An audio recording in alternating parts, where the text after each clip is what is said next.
नमस्कार दर्शकों, बात आज के चैनल के कार्यक्रम टॉप 10 में आपका स्वागत है। इस कार्यक्रम में हम आपको देश दुनिया की 10 बड़ी खबरें बताएंगे। तो नजर डालते हैं अभी तक की 10 बड़ी खबरों पर। भारतीय सेना अपनी जंग जीतने की काबिलियत के लिए तो जानी ही जाती है, लेकिन जब दुनिया में शांति स्थापित करने की बात आती है तब वहां पे भारतीय सेना सबसे आगे खड़ी रहती है। यही कारण है कि भारतीय सेना के 821 जवानों को संयुक्त राष्ट्र पदक से सम्मानित किया गया है। ये सम्मान उन्हें लेबनान में शांति और स्थिरता बनाए रखने में उनके अनुकरणीय योगदान के लिए दिया गया है। भारतीय सेना के जवानों की महत्वपूर्ण उपलब्धि का जश्न मनाते हुए लेबनान में मेडल डे परेड का आयोजन किया गया। लेबनान में भारतीय सेना की उपलब्धियों के लिए आयोजित परेड का नेतृत्व लेफ्टिनेंट कर्नल विकास शोरन ने किया। बिहार चुनाव से पहले राजनीतिक दल अपने चुनावी अभियान को धार देने में जुट गए हैं। इसी क्रम में राष्ट्रीय जनता दल के नेता तेजस्वी यादव सीट बंटवारे और चुनावी रणनीति पर कांग्रेस से चर्चा के लिए आज मंगलवार तड़के दिल्ली पहुंचे। बिहार विधानसभा चुनाव में सीटों के फॉर्मूले के साथ साथ महागठबंधन में मुख्यमंत्री के पद को लेकर सीधी बातचीत होगी। बिहार में इसी साल अक्टूबर-नवंबर में विधानसभा चुनाव होंगे। मुख्यमंत्री पद पर तेजस्वी यादव के नाम को लेकर भी सहमति बनाए जाने की संभावना है। जम्मू कश्मीर के पुंछ जिले में एक गांव में आतंकवादियों और सुरक्षा बलों के बीच कल रात से गोलीबारी जारी है। सुरक्षा बलों को यहां 2 से 3 आतंकवादियों के छुपे होने की सूचना मिली थी, जिसके बाद सुरक्षा बलों ने पूरे इलाके को घेर लिया और सर्च अभियान भी जारी कर रखा है। सुरक्षा बलों संयुक्त अभियान के प्रमुख ने बताया कि पिछले महीने से आज 45 दिनों में 12 बार आतंकवादियों से मुठभेड़ हुई है, जिसमें अब तक 14 आतंकवादी मारे जा चुके हैं जो अवैध तरीके से घुसपैठ करने की कोशिश में थे। उन्होंने कहा कि जब तक आतंकवाद का सफाया नहीं हो जाता, ऐसे अभियान चलते रहेंगे। वक्फ संशोधन कानून पर सुनवाई से पहले केंद्रीय मंत्री किरण रिजिजू का बयान सामने आया है। रिजिजू ने कहा कि मुझे पूरा भरोसा है कि सुप्रीम कोर्ट विधायिका के मामले में दखल नहीं देगा। किरण ने इस कानून को पश्चिम बंगाल में लागू न करने वाली मुख्यमंत्री ममता बनर्जी के बयान पर भी प्रतिक्रिया दी है। पत्रकारों से बातचीत में किरण ने कहा कि उनके इस बयान से संदेह पैदा होता है कि उन्हें सीएम पद पर बने रहने का कोई नैतिक अधिकार है या नहीं। बता दें, बीते दिनों वक्फ संशोधन विधेयक संसद के दोनों सदनों में पारित हुआ था। उसके बाद इस विधेयक पर राष्ट्रपति के हस्ताक्षर हुए और बाद में इस संशोधन विधेयक की अधिसूचना जारी की गई।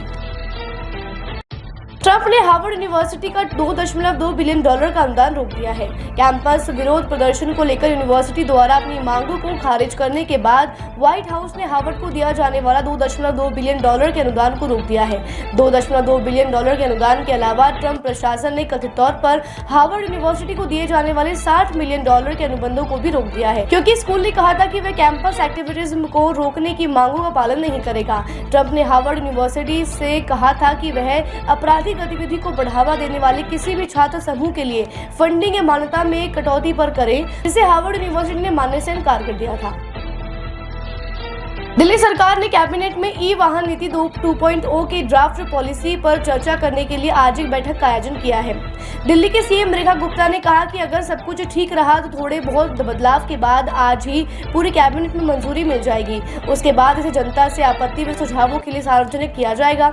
ई वाहन नीति 2.0 के प्रस्तावित नियमों की माने तो दिल्ली में सीएनजी ऑटो को चरणबद्ध तरीके से बंद कर दिया जाएगा और इलेक्ट्रिक कार खरीदने पर सरकार द्वारा सब्सिडी दी जाएगी।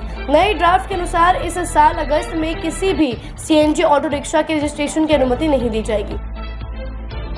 राजस्थान प्रदेश कांग्रेस कमेटी ने सोमवार देर शाम एक बड़ा संगठनात्मक फैसला किया है और राज्य में कई जिला कांग्रेस कमेटियों के गठन की घोषणा की है। राजस्थान कांग्रेस के इस कदम को पार्टी की ग्रामीण और शहरी इलाकों में जमीनी पकड़ मजबूत करने की रणनीति के रूप में देखा जा रहा है। इससे स्थानीय नेतृत्व को अधिक प्रतिनिधित्व मिलेगा और पार्टी संगठनात्मक रूप से ज्यादा सक्रिय हो पाएगी। बदलाव के बाद अब राजस्थान में डीसीसी यूनिट्स की संख्या बढ़कर कुल 50 हो गई है।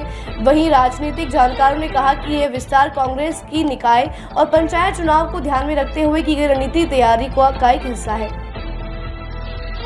पीएम नरेंद्र मोदी 19 अप्रैल को जम्मू कश्मीर दौरे के दौरान दुनिया के सबसे ऊंचे रेलवे ब्रिज का उद्घाटन करेंगे।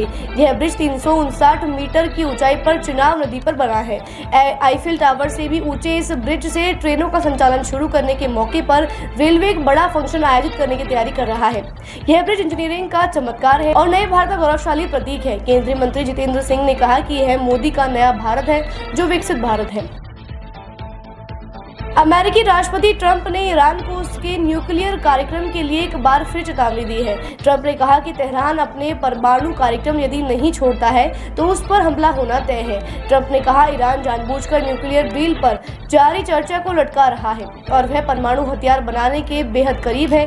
ओमान के मध्य पूर्व में ट्रंप के विशेष दूत स्टीव विटकॉफ ने ईरान के वरिष्ठ अधिकारियों से मुलाकात की। ट्रंप ने कहा कि ईरान को परमाणु हथियार रखने वाले अपने विचार को छोड़ना होगा, वे कई परमाणु हथियार नहीं रख सकते। सूत्रों ने बताया कि दोनों देशों के बीच अगले दौर की वार्ता पश्चिम एशिया में के बाहर रूम में होगी।